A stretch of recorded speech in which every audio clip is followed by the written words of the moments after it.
Presidente, lei l'ha definita oggi una giornata storica per lottare contro i morti sul lavoro. Da che cosa si parte se non una squadra unita? Si parte da una squadra unita, dalla squadra veneta. Tutti gli interlocutori del territorio hanno firmato questo accordo, che non è un documento di intenti ma è proprio operativo, misurabile, partendo dal fatto ad esempio che la Regione assumerà 30 nuovi controllori dello Spisal, che si farà formazione, che si metteranno in contatto i nostri controllori con i responsabili aziendali, che andremo nelle scuole in ogni ordine e grado a parlare di sicurezza nel lavoro. Abbiamo avuto 33 morti dall'inizio dell'anno, una media di una cinquantina di morti all'anno, e vogliamo abbandonare questo primato. Le colpe dove vanno ricercate?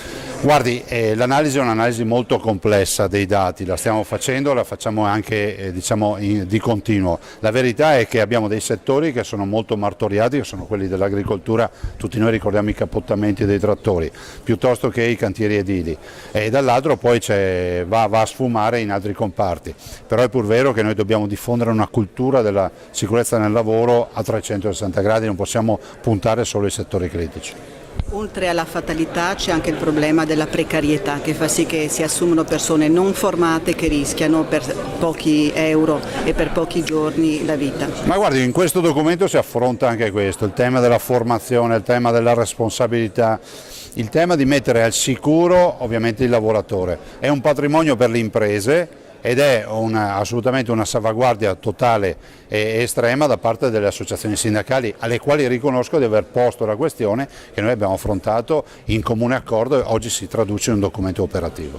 Quando vi ritroverete per fare il punto, per vedere se ha funzionato? Ma da subito, perché abbiamo anche istituito dei tavoli di monitoraggio per cui 30 lavoratori nuovi, controllo dello Spisal, o li assumi o non li assumi. E poi abbiamo un dato misurabile che è quello del numero dei morti. Deve calare il numero dei morti, visto considerato che la media veneta è di una cinquantina di persone che perdono la vita ogni anno lavorando. Presidente, lei ha detto che questo documento operativo lo manderà anche al governo, perché? Perché è un modello, è il primo a livello nazionale, lo invierò ai miei colleghi presidenti delle regioni e tutte le associazioni lo manderanno ai loro omologhi a livello nazionale, quindi diventerà una rete, no, endemica, una distribuzione endemica di questo modo di fare, mettere tutti assieme e poi operare. Un richiamo ai lavoratori, un richiamo anche agli imprenditori. Che cosa bisogna fare come campagna per la sicurezza sul posto di lavoro? È fondamentale che ognuno dia corso ai propri impegni.